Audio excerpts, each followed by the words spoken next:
Et si vous pouviez attirer plus de clients et être plus convaincant en changeant simplement la façon dont vous communiquez et vous présentez votre accompagnement, c'est le sujet de la vidéo d'aujourd'hui. Bonjour et bienvenue sur cette chaîne, c'est votre première visite. Je suis Laure, cofondatrice de l'agence Elona. J'accompagne les coachs et les thérapeutes dans leur développement et dans la construction de leur outil de communication pour qu'ils puissent vivre le plus sereinement possible de leur activité.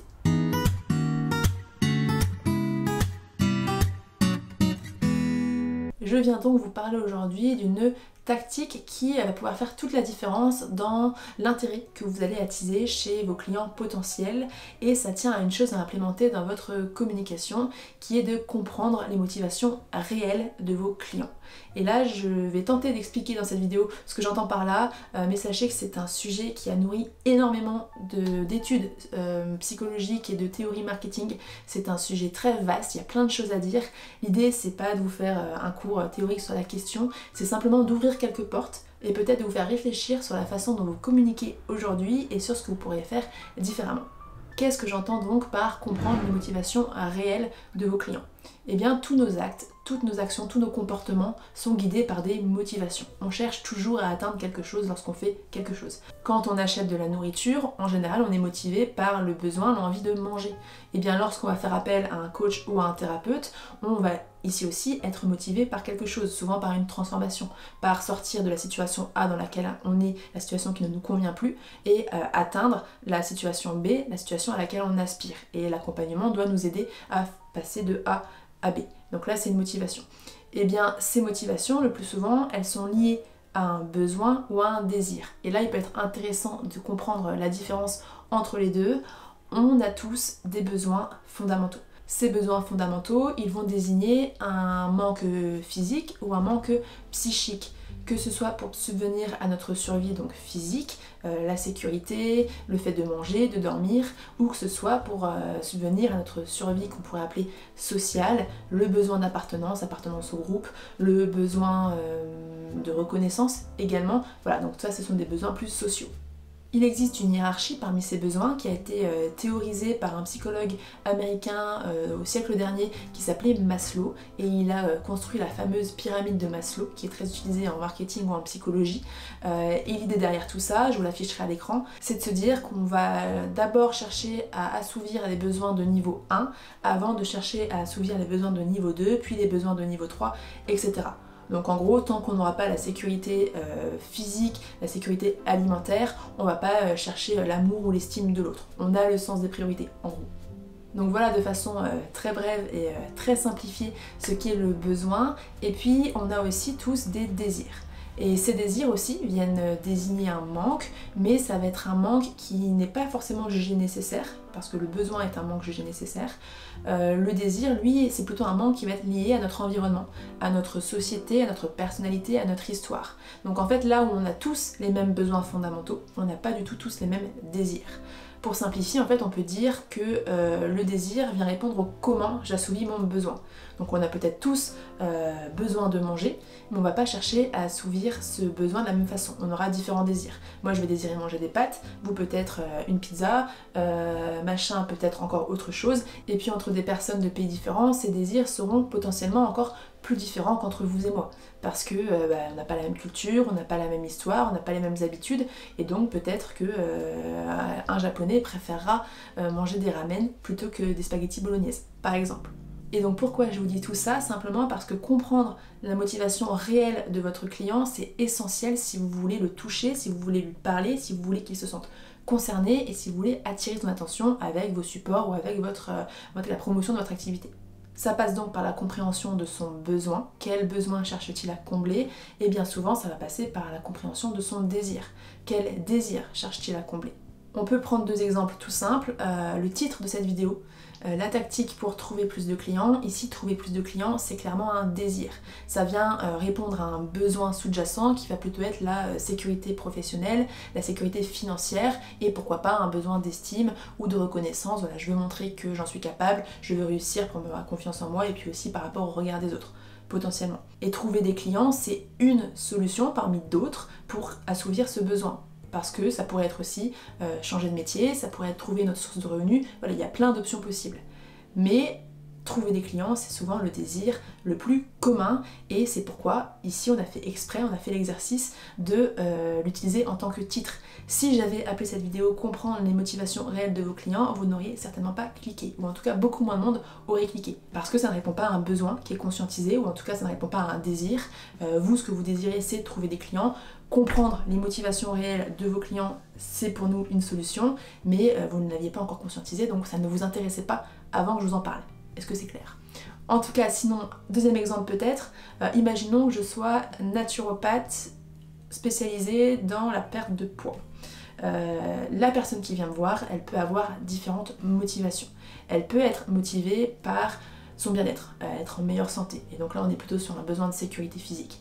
Mais elle peut aussi être motivée par d'autres besoins plus sous-jacents, parfois plus cachés, que sont la confiance en soi, l'estime de soi. Imaginons un jeune adolescent qui est en surpoids et qui se fait moquer à l'école. Imaginons un adulte en surpoids qui manque de confiance en lui, n'arrive pas à séduire et rentrer renfermé et voilà, aimerait rencontrer d'autres personnes. Ce genre de choses, ce sont des besoins plutôt donc liés à l'estime des autres et donc à un besoin supérieur. Ces désirs-là, ce sont des solutions pour subvenir à un besoin parmi, encore une fois, tant d'autres. On est dans un pays qui juge assez durement le surpoids, on a un regard très dur sur la question, mais peut-être que dans d'autres pays où le surpoids est mieux considéré, gagner une confiance en soi ou se sentir mieux dans sa peau, ça passerait par autre chose, par une coupe de cheveux, par la façon de s'habiller, par développer telle ou telle compétence, par devenir rugbyman, je ne sais pas. Mais en tout cas, selon l'endroit, le moment, la personne, le désir aurait pu être complètement différent pour répondre au même besoin qui est ce besoin de reconnaissance et d'estime. Et tout ça, qu'est-ce que ça veut dire dans votre communication? De façon très théorique, ça veut simplement dire de vous adresser toujours à votre client en entrant par sa motivation première. N'allez pas lui parler de détails, n'allez pas lui parler de motivations qui sont pour lui secondaires ou quasiment inexistantes parce que vous n'allez pas le toucher. Et ça peut être contre-intuitif parce que parfois les motivations premières de vos clients ne sont pas celles que vous pensez. Il vient peut-être pas pour les raisons qui vous ont amené à faire cette expertise ou qui sont le cœur de votre métier. Il est peut-être parfois un peu plus haut dans la démarche et il vient pour des raisons autres. Et donc c'est pourquoi il est toujours hyper important et intéressant d'interroger vos clients et vos clients potentiels pour mieux comprendre ce qui les amène chez vous, ce qu'ils recherchent et comment vous allez ensuite pouvoir adapter votre discours. Donc ça on le répétera jamais assez. On a une vidéo sur le sujet, sur le client idéal pour aller creuser en fait les besoins de vos clients. Je vous mettrai le lien en barre d'infos, mais sur ce point c'est hyper important. Et ce dont on se rend compte, c'est qu'il est beaucoup plus facile d'identifier un désir client qu'un besoin. C'est-à-dire que parfois le besoin sous-jacent est caché ou même pas conscientisé, alors que le désir est plus facile à exprimer. Donc ce que j'entends par là, c'est que vous devez donner à vos clients ce dont ils ont envie, ce qu'ils désirent, avant potentiellement de leur donner ce dont ils ont besoin. Adressez-vous à votre client en lui parlant de ses désirs, c'est ce qui va l'attirer, c'est ce qui va le faire s'intéresser à la suite. C'est une fois que cette satisfaction première sera satisfaite que votre client sera prêt à aller plus loin, à vous entendre et que vous allez pouvoir creuser et l'aider. Tant que cette première motivation n'est pas satisfaite, il y a de grandes chances pour qu'il ne vous écoute pas, pour qu'il ne se sente pas concerné et pour que vous ne captez même pas son attention.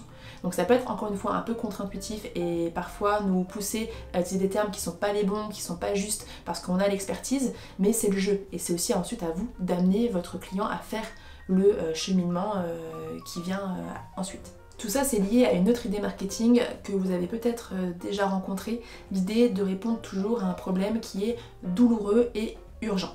Donc un problème dont votre client a conscience et un problème qui a des implications immédiates et négatives sur sa vie. Encore une fois, des implications dont il a conscience, parce qu'il va vouloir résoudre ce problème. Si vous lui proposez la résolution d'un problème qui est secondaire, il y a de grandes chances pour qu'il vous réponde simplement peut-être plus tard, je verrai, parce que c'est pas un problème qui le gêne tant que ça aujourd'hui, ça l'embête mais sans plus, il n'est pas encore prêt à faire la démarche. Et si vous lui proposez la résolution d'un problème dont il n'a même pas conscience, alors là vous allez passer complètement à côté, il vous regardera même pas, il vous écoutera même pas, il se sentira même pas concerné. Si on reprend les exemples abordés un peu plus tôt, commençons par l'agence Elona, nous il y a un terme qu'on n'aime pas utiliser qui est la visibilité. Pourtant c'est un terme qu'on utilise et que vous verrez utiliser certainement partout parce que ça répond à un désir conscientisé et urgent de beaucoup de thérapeutes ou coachs qui veulent avant tout être visibles parce qu'il y a un peu cette croyance que c'est en étant visible qu'on trouve des clients. Alors qu'en réalité, le manque vient parfois de lacunes commerciales, d'un manque de, pas de positionnement, d'une offre qui n'a pas été travaillée, enfin il y a plein d'autres facteurs qui sont bien avant le problème de visibilité.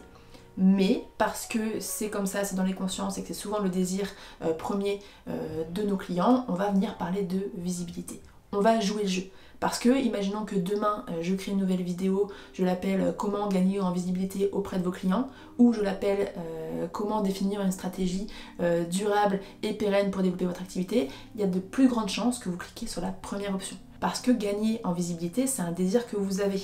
Et par contre, définir une stratégie durable et efficace, c'est une solution à ce désir, mais ça, vous n'avez pas forcément conscience. Donc moi, si je rentre par là, je ne veux potentiellement pas vous toucher, ou je vais perdre beaucoup de monde.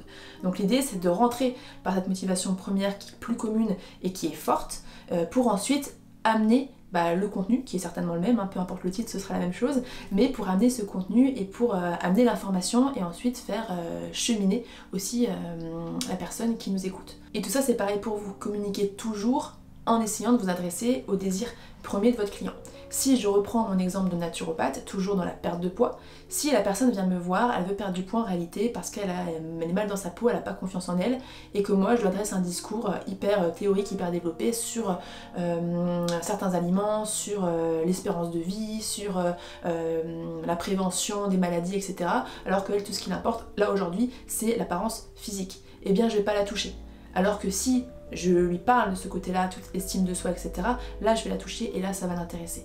Et là vous voyez la différence, parce que si moi je fais l'erreur de rester sur mon discours figé, très ce que j'ai appris à l'école un petit peu, et ce pourquoi moi je pense que la naturopathie est avant tout utile, mais que le voisin, lui, il a bien compris que ce qui intéressait vraiment mon client, c'est le côté esthétique, physique en quelque sorte, plutôt encore une fois une question d'estime, et bien si lui il adapte son discours, il va me passer sous le nez le client, parce qu'il va se sentir beaucoup plus concerné, beaucoup plus compris de l'autre côté.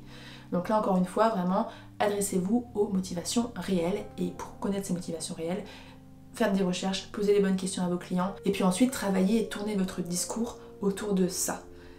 J'espère avoir été claire dans cette vidéo. C'est un sujet qui n'est pas forcément hyper évident à aborder, mais c'est quelque chose qu'on voit souvent, des discours qui sont hyper théoriques, hyper impersonnels, hyper experts. Donc c'est un peu lié au syndrome de l'expert dont on vous a déjà parlé sur cette chaîne. Je vous mettrai le lien en barre d'infos. Mais voilà, de savoir redescendre au niveau du client et vraiment le mettre au centre de votre communication, quel est son désir réel, même si ça va encore une fois un peu à l'encontre de ce que vous croyez, parce que vous avez l'expertise, parce que vous avez l'expérience. Si vous voulez le toucher, il faut descendre à son niveau et après vous allez pouvoir remonter ensemble. Si cette vidéo vous a plu, je vous invite à y mettre un pouce bleu, ça aide YouTube à la recommander au plus grand nombre. Je vous invite aussi à vous abonner à la chaîne si ce n'est pas encore fait. Et puis vous pouvez nous retrouver notamment sur Instagram et sur le blog et sur LinkedIn où on est un peu moins active, mais en tout cas vous verrez certainement beaucoup Colline sur Instagram. Moi je vous dis à très vite dans une prochaine vidéo.